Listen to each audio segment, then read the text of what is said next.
Halo, nama saya Adriel Pangaribuan dengan NIM 120220176 ingin menjelaskan tentang pembangunan wilayah berdasarkan teori Keynesian. Outline resume saya kali ini yaitu yang pertama teori Keynesian, kemudian ideologi politik Keynesian, lalu pokok pemikiran Keynesian, penyebab kesenjangan wilayah, kebijakan pembangunan wilayah, yang terakhir studi kasus. Teori Keynesian. Teori Keynesian ini merupakan teori ekonomi yang dikembangkan oleh ekonomi Inggris John Maynard Keynes. Teori ini muncul pada masa Great Depression di tahun 1930-an ketika perekonomian dunia mengalami krisis ekonomi yang serius. Teori Keynesian menganggap bahwa perekonomian tidak selalu berjalan dalam kondisi optimal dan seringkali terdapat ketidakseimbangan antara permintaan dan penawaran. Kemudian ideologi politik Keynesian. Intervensi pemerintah. Intervensi pemerintah dalam perekonomian dapat diartikan sebagai campur tangan atau pengaruh yang dilakukan oleh pemerintah dalam kegiatan ekonomi suatu negara. Kemudian demokrasi sosial. Demokrasi sosial merupakan sebuah ideologi politik yang menggabungkan prinsip-prinsip demokrasi dengan nilai-nilai sosialisme. Kemudian kohesi dan solidaritas teritorial nasional. Kohesi dan solidaritas teritorial nasional merujuk pada upaya untuk memperkuat ikatan dan rasa persatuan antara wilayah-wilayah di dalam sebuah negara. Kemudian pokok pemikiran Keynesian. Yang pertama ada teori basis ekspor. Teori basis ekspor merupakan sebuah teori ekonomi yang dimana mengukuhkan bahwa perekonomian suatu wilayah dapat tumbuh dan berkembang secara berkelanjutan jika mampu meningkatkan volume dan nilai ekspor produk-produk unggulannya. Investasi akan masuk ke wilayah tersebut karena adanya potensi keuntungan yang besar dari ekspor produk-produk unggulan wilayah tersebut. Kemudian, teori sirkular dan kausal kumulatif Myrdal. Akar konsep teori sirkular dan kumulatif causation berakar pada Thorstein Veblen saat ia mengkaji tentang evolusi kelembagaan. Ilmuwan lainnya yang menggunakan konsep ini dalam konteks pertumbuhan wilayah adalah Nicholas Kaldor yang menerapkan konsep ini terkait peran manufaktur di dalam pertumbuhan kapitalis. Ia terpengaruh oleh Ellen Young. Kemudian pokok pemikiran Keynesian.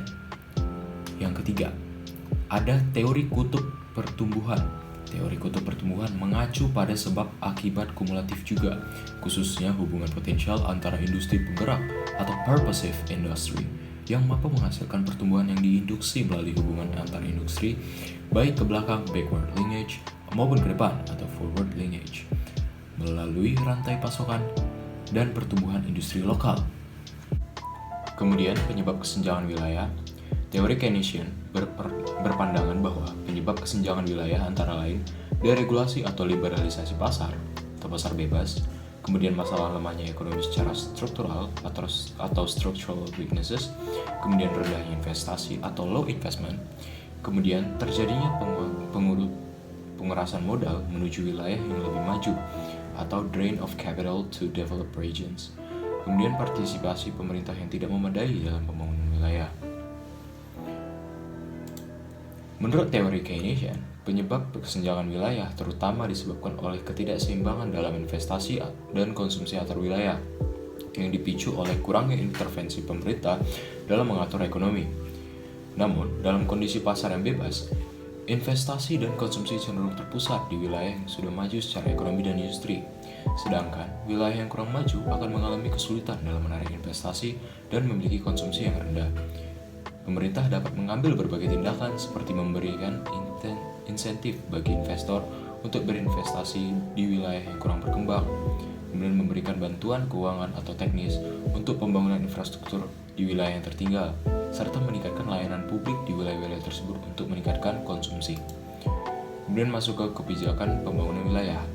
Ada bantuan untuk wilayah secara ekstensif, kemudian perencanaan spasial, kemudian bantuan otomatis nasionalisasi industri, ada investasi infrastruktur, pengelolaan kota dan pengembangan pembangunan kota baru, kemudian ada desentralisasi kewenangan, ada inovasi kelembagaan perekonomian, dan ada pengendalian pengembangan pembangunan industri.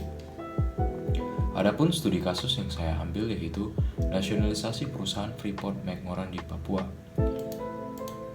Nasionalisasi ini dilakukan dengan tujuan untuk memperkuat ekonomi nasional dan meningkatkan pengawasan terhadap kegiatan tambang di Indonesia. Namun, nasionalisasi ini juga dihadapi dengan sejumlah tantangan, seperti perundingan yang rumit antara pemerintah Indonesia dengan Freeport McMoran dan kekhawatiran investor asing terhadap kebijakan nasionalisasi di Indonesia. Kesimpulannya, nasionalisasi industri dapat menjadi pilihan bagi pemerintah untuk meningkatkan kontrol dan keuangan bagi negara, namun perlu dipertimbangkan dengan matang terkait dampak yang mungkin timbul dan manajemen yang baik untuk meminimalkan dampak negatifnya. Sekian presentasi dari saya, apabila ada salah kata mohon dimaafkan. Terima kasih sudah menyaksikan.